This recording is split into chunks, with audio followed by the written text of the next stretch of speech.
service que je vais essayer de représenter humblement, qui est un service quand même très particulier, qui est un SRPR respiratoire. Alors, c'est des services qui ont eu un éclairage qui a permis de mieux les faire connaître grâce à cette crise, un peu comme la réanimation d'une manière générale a eu un éclairage médiatique, mais qui reste encore mal connu. Donc, j'ai très brièvement rappelé ce que c'est avant d'aller dans la suite de la présentation. Je n'ai pas de lien d'intérêt à déclarer. Donc un SRPR, c'est d'abord et avant tout une unité de médecine intensive, c'est du soin critique, mais c'est une unité hybride qui vise à accueillir des patients directement depuis un service de réanimation qui sont encore dépendants de la ventilation mécanique invasive sur trachéotomie, grosso modo des patients qui sont difficiles à sevrer, pour lesquels le sevrage va être long et pour lesquels on a recours à une trachéotomie et encore souvent de nombreuses journées avant de pouvoir lever complètement la ventilation. Il y a grosso modo deux types de SRPR. Les SRPR neuro sont plutôt des unités d'éveil, alors que les SRPR respiratoires sont vraiment des unités de sevrage ventilatoire et c'est comme ça qu'on les appelle dans la littérature. On parle de winning unit. Voilà. Ces unités ont la particularité d'avoir finalement un projet et une organisation entièrement dédiés à un objectif qui est le sevrage de la ventilation mécanique. Les patients qu'on reçoit, c'est des patients que vous voyez dans vos services de réanimation. Ils représentent entre 5 et 10% en temps normal des patients hospitalisés dans un service de réanimation et ils souffrent d'un syndrome qu'on appelle chronic critical illness. C'est pas évident à traduire en français, mais on va dire que c'est un état grave, aigu, qui se chronicise et qui est, par définition, l'association de la persistance de la dépendance à la ventilation mécanique avec plusieurs complications de la réanimation. Au premier chef, la neuromyopathie, mais également le délirium et un certain nombre de symptômes que vous connaissez. Et voilà, il émerge depuis maintenant un certain nombre d'années que la prise en charge de ces patients est tellement complexe et demande un tel investissement, et notamment un investissement humain et une multidisciplinarité, qu'il est probablement intéressant de dédier des unités spécifiquement à la prise en charge de ces patients. Et dans la prise en charge, il y a plusieurs problématiques, mais évidemment les soins de support, comme l'accompagnement du patient sur le plan psychologique et l'accompagnement et la prise en charge des familles sont des éléments essentiels et sur lesquels on travaille beaucoup dans ces services-là. En termes de parcours de soins, finalement, ça vient à mettre entre un parcours de soins classique entre la réanimation et des services de SSR, le SRPR, où on va faire une partie de la fin du travail de la réanimation et débuter la réhabilitation du SSR. Notre unité est une unité qui est associée à une unité de soins intensifs. C'est une équipe commune, c'est deux projets complètement différents, mais le personnel médical et paramédical qui travaille dans ces unités a une expérience de soins intensifs et les pratique également. Alors, ces unités sont encore rares, hein. Il y en a 3 en Île-de-France et chacune de ces unités a une vocation complètement régionale. Nous accueillons dans notre unité des patients qui viennent de toute l'Île-de-France. Or, comme vous pouvez le voir sur cette carte, on est déjà situé à 37 km du centre de Paris. Donc on est déjà depuis toujours confronté à une problématique d'éloignement du domicile et souvent des familles dans notre pratique de soins habituelle. Par contre, cet éloignement nous permet de profiter d'un cadre de travail très agréable qu'on essaye de valoriser et d'utiliser dans notre prise en charge auprès des patients et des familles. On a donc, comme beaucoup d'autres services, développé un protocole d'accueil des familles qui est basé sur une lettre d'information qu'on essaye de transmettre aux familles le plus tôt possible, idéalement avant le transfert. Il faut bien réfléchir que les familles ont leurs proches hospitalisés en réanimation, on leur annonce un transfert vers une unité dite spécialisée, mais un peu au fond de la campagne francilienne. Ce n'est pas une évidence, donc il y a un accompagnement. Ils sont rarement là au moment de l'arrivée du patient, donc on les appelle, on les prévient, on essaie de les rassurer, et on organise le plus vite possible un premier rendez-vous avec l'équipe pour expliquer le projet de soins et la prise en charge, et puis ensuite il y a des entrevues régulières qu'on essaye de protocoliser également, un accompagnement psychologique, on essaye chaque fois que c'est possible d'organiser des accueils d'enfants quand, en tout cas, il y a une demande et qu'elle nous paraît cohérente. Quand on peut, on fait des promenades dans ce parc très agréable que vous avez pu voir. On a des horaires qui ne sont pas 24 heures sur 24, mais qui sont assez larges et en fait avec beaucoup de souplesse. Et chaque fois que nécessaire, on va largement au-delà, avant ou après ces horaires officiels. Voilà. Puis le 15 mars 2020, c'était un dimanche, on s'est retrouvé à l'hôpital pour faire une première cellule de crise. On avait des premiers cas dans cet hôpital, qui est un hôpital qui n'a pas de service d'urgence, donc où en fait les patients ne viennent pas pour se faire traiter ou se prendre en charge pour une détresse respiratoire aiguë, c'est des patients hospitalisés pour d'autres problématiques. Et donc il y avait des Covid nosocomiaux parmi les patients hospitalisés, parmi le personnel, l'annonce nationale du confinement, et à l'issue de cette cellule de crise, on met en place un certain nombre de choses, et notamment, comme demandé par les autorités, une interdiction complète des visites. Mais d'emblée, déjà, quand même, il y avait une restriction sur le fait qu'en unité de soins palliatifs, une grosse unité de soins palliatifs dans l'établissement, et pour les situations de fin de vie, on autoriserait les visites au cours de cette première vague. Alors, dans le service en urgence, on a élaboré un nouveau protocole et on a décidé qu'il y aurait des appels quotidiens à des heures déterminées, systématiquement à des horaires précis, avec des entretiens avec l'infirmière en charge du patient pour que la famille puisse avoir des informations quotidiennes assez rapides. Et puis, à cela s'ajoutaient des entretiens téléphoniques programmés avec un praticien de l'équipe 2 fois par semaine.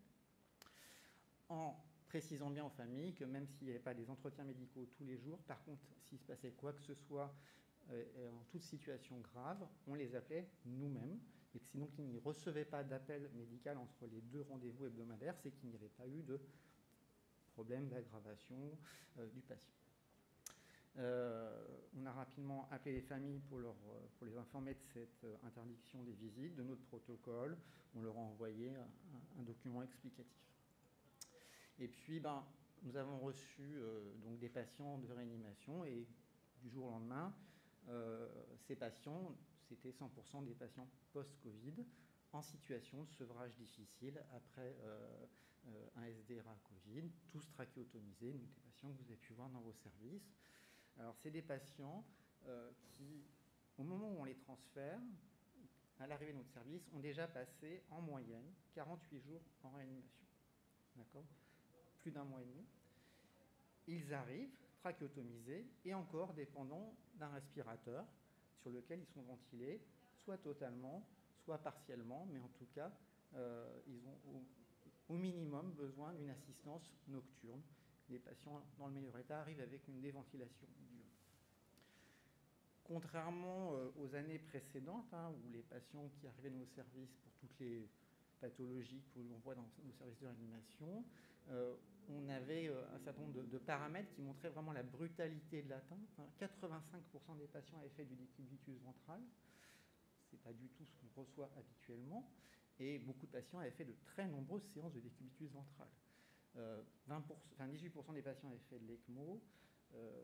Donc vraiment des patients qui avaient connu un séjour en réanimation lourd, sévère, avec une sédation prolongée. Donc ces patients, à la différence des vôtres et de ceux qu'on a pu évoquer, étaient tous éveillés, par contre, en demande de communication, mais avec une capacité encore très limitée. Un épuisement majeur, une désorientation, une neuromyopathie. Pour beaucoup d'entre eux, pas encore la capacité de s'exprimer, même s'ils étaient sur les périodes de déventilation, la phonation n'était pas toujours reprise, en fonction de la canule, en fonction des lésions trachéales et laryngées que l'on connaît. Et pour la plupart, dans l'impossibilité d'utiliser les outils classiques comme un smartphone ou une tablette, ne serait-ce que pouvoir le tenir dans ses mains sans qu'il tombe et l'utiliser.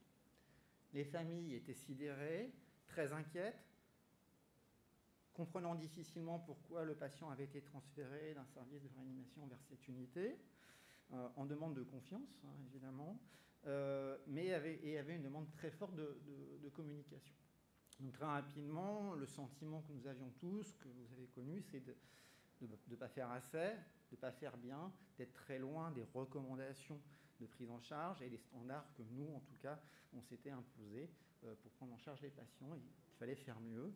De là est né un projet d'utilisation numérique qui vient du fait que nous avions acheté début 2020, avant la crise Covid, un robot de téléprésence pour faire de la téléconsultation, qui était un projet du service, mais qu'on voulait éventuellement étendre à l'hôpital pour éviter pour des des patients ayant besoin d'une consultation d'une spécialité qu'on n'a pas dans l'hôpital, de faire faire aux patients des transferts en ambulance et de développer avec quelques partenaires des téléconsultations spécialisées.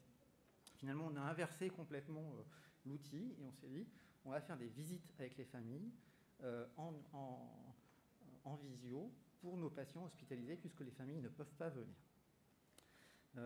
Donc voilà la bête, hein. C'est finalement une grosse tablette sur un pied qui est mobile, qui est connecté par du Wi-Fi à un site internet, qui est pilotable à distance avec un écran qui peut bouger dans les deux sens, horizontalement et verticalement, une caméra, une enceinte, une batterie, et voilà, on peut le placer assez facilement dans la chambre d'un patient, et en fait, il est complètement pilotable à distance avec un ordinateur ou un smartphone via un site internet sécurisé.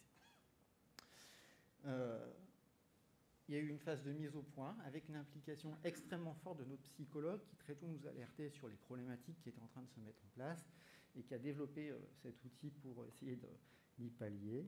Donc il y a eu un temps d'évaluation des patients, de choix des patients, de contact avec les familles, d'explication, de lien avec les équipes, un lien avec le fabricant pour essayer d'aider, d'avoir les meilleures techniques pour accompagner les familles. Et puis petit à petit, l'outil s'est mis en place. C'est simplifié, et dans un second temps, c'est notre secrétaire qui a pris le relais de la psychologue et qui a organisé au fur et à mesure quotidiennement ces visios et le lien avec les familles. Alors on est réanimateur, on aime bien faire des protocoles, donc on a protocolisé le truc, on a fait une lettre d'information à la famille, on a enregistré leurs données pour créer des identifiants, des mots de passe, tout ça. On a à chaque fois informer le patient et recueillir son consentement. On lui a demandé l'autorisation d'être filmé dans une situation difficile pour lui. Et puis, à chaque fois, on a essayé d'étudier la faisabilité. Certains patients, on ne leur a même pas proposé, ne nous paraissaient pas filmables. Il y avait des situations de délirium. Et on a supposé que ça serait extrêmement agressif et difficile à supporter, sans les explications que l'on peut donner quand on a les gens en face de nous quand ils font une visite, et donc on ne l'a pas fait pour ces patients-là. Pour certaines familles, c'est un problème d'appareillage, de réseau qui ne permettait pas de le faire. On a programmé les rendez-vous, on a envoyé un lien internet aux familles, et puis surtout on a bien informé les équipes de façon à ce que le jour de la visite, tout soit parfaitement organisé. Donc c'est tout bête, mais c'est l'organisation des soins pour qu'à l'heure de la visio, il n'y ait pas un geste technique à ce moment-là, un changement de cathé ou je ne sais quoi, voilà, et que le patient soit bien préparé, idéalement mis au fauteuil, enfin dans des conditions idéales. Voilà, donc en pratique, la secrétaire mettait une petite affiche sur la porte du patient, rendez-vous avec la famille en visio ce jour, de telle heure à telle heure, et donc l'équipe le savait et on s'organisait pour que ça se passe au mieux. Voilà, notre secrétaire donc, qui a été vraiment le pilier de ce projet, et voilà,